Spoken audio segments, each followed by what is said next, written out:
The Arizona sun scorched my porch, the kind of relentless heat that seeps into your bones, making the air thick and heavy. My German shepherd, Titan, sprawled across the weathered wood at my feet, his massive chest rising and falling with slow, steady breaths. His ears twitched at the faint crunch of gravel in the distance, a sound that cut through the lazy hum of the desert afternoon. I set my beer bottle on the railing, the soft clink echoing in the stillness. Squinting against the glare, I watched a black SUV crawl up my driveway, a trail of dust curling behind it like a bad omen.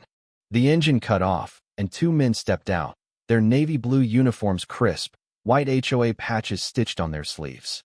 The taller one moved with the stiff confidence of a man who'd worn a badge too long, lean, sharp, like a retired soldier sizing up a battlefield.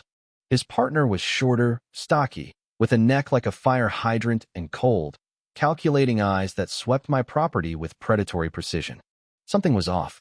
No HOA rep rolls up with that kind of edge, like they're here to take more than just notes. "Excuse me, sir," the tall one barked, striding toward the porch like he owned the place, a clipboard clutched in his hand. "We're with the Homeowners Association. We've received complaints about an unregistered animal on your property." I didn't move, didn't blink. I don't belong to an HOA. His smile was sharp, like a knife catching sunlight. He flicked the corner of his clipboard with his thumb, stepping closer. "According to our records, you violated multiple neighborhood regulations. We'll need to confiscate your dog and issue a fine." My blood ran cold. Titan's head lifted, his amber eyes narrowing as he sensed the tension coiling in the air. My hand tightened on the armrest of my chair, the weight of the Beretta on my hip a quiet reassurance. I stood slowly, letting the moment pass. "This is private property. Get off my land." The stocky one's jaw clenched, his hand drifting toward his belt, toward something metallic strapped to his side.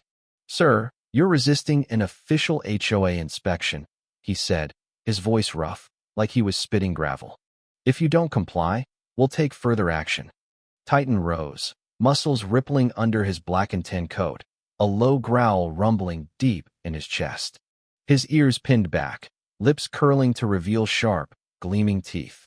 My hand hovered over my holster, fingers brushing the cool grip of the Beretta.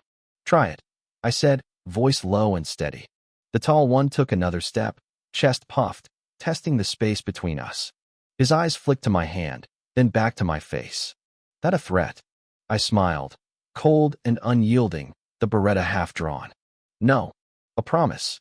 The air crackled, sharp and electric.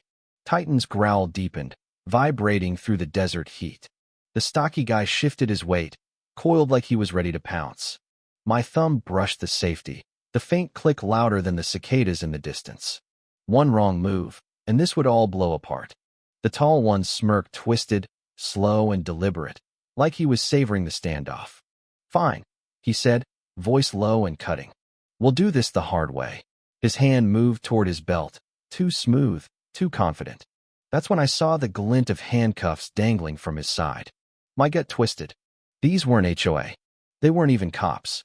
The arrogance, the predatory edge in their eyes, the way they carried themselves like wolves circling prey. They were here for something else, something darker. Instinct kicked in. I ripped the Beretta free, the weight familiar and steady in my hand. Titan reacted in the same heartbeat, launching off the porch in a blur of muscle and teeth. His bark tore through the silence like a gunshot, raw and primal.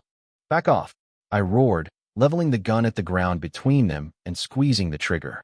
The shot exploded, dirt and gravel spraying upward in a violent burst.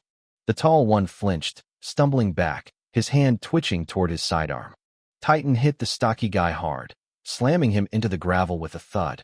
The man screamed, arms flailing, legs kicking uselessly as Titan's jaws snapped inches from his throat. "Control that dog," the tall one shouted, his voice cracking with panic, the tough guy act crumbling. I cocked the Beretta, the metallic click sharp and final. "You're not in control here, buddy." Titan's growl was a low, guttural snarl, his teeth flashing as the stocky guy gasped, his face turning red under the weight of Titan's powerful frame. The man's hands scrabbled at the dirt, eyes bulging with raw panic. The tall one yanked his gun free, aiming it at Titan, his hand trembling slightly. My pulse pounded, but my grip was rock solid as I raised the Beretta to his head. "Let him go," he barked, voice tight. "Or what?" My voice was ice, my finger resting lightly on the trigger. The desert sun beat down, oppressive and unforgiving, sweat beading on my neck. His nostrils flared, sweat glinting on his forehead. He was calculating, running the odds in his head. Titan's growl grew louder, his body coiled like a spring, ready to strike. The stocky guy wheezed beneath him, his breaths coming in short, panicked gasps. "You won't shoot," the tall one sneered, but the tremor in his voice betrayed him. "Try me," I said, low and cold, my eyes locked on his. The moment hung on a knife's edge, the air thick with the promise of violence. His finger twitched over his trigger, his breathing shallow. Titan's snarl cut through the tension, a sound so primal it sent a shiver down my spine. The stocky guy's hands clawed at the dirt, his face a mask of terror. "You've got 5 seconds to leave my property," I said, voice flat and sharp as steel. "You're making a mistake," the tall one shouted, his composure slipping. 4. "We're authorized to." 3. His eyes darted between me and Titan, indecision flickering in his gaze. His gun was still raised, but his hand shook now. 2. He was testing me, gambling I wouldn't pull the trigger. My finger tightened on the Beretta's grip, my heart hammering, but my hand steady. 1. I fired. The crack of the gunshot split the air, the bullet slamming into the dirt an inch from his foot. Gravel sprayed, and he stumbled back, nearly falling, his eyes wide with raw, unfiltered panic. Titan barked, a vicious, bone-rattling sound that was more beast than dog. The stocky guy screamed, "Get off me!" The tall one lurched forward, grabbing his partner's arm and dragging him to his feet. Titan's teeth grazed the man's sleeve as I whistled sharply. Titan backed off, but his eyes never left them, muscles tense, ready to lunge again. "This isn't over," the tall one spat, his voice raw with humiliation and rage, his face flushed under the brutal sun. "Sure feels like it," I said, stepping forward, the Beretta still raised, its weight comfortable in my hand. "Get the hell off my property." They scrambled to the SUV, the stocky guy practically collapsing into the passenger seat, his hands shaking as he clutched his arm. The tall one threw himself behind the wheel, the engine roaring to life. Tires spun, kicking up a thick cloud of dust as they peeled out, the SUV fishtailing down the driveway. I stood there, Beretta still in hand, watching until the vehicle disappeared over the horizon, swallowed by the endless stretch of desert. Titan stood beside me, his chest heaving, the sharp edge of adrenaline still coursing through him. The silence settled back over the desert, heavy and oppressive, broken only by the faint buzz of distant cicadas. My heart pounded, but my hands were steady. I knew they'd be back. Men like that don't slink away for good. And when they returned, I wouldn't aim for the dirt. As the dust settled, I crouched beside Titan, ruffling his ears.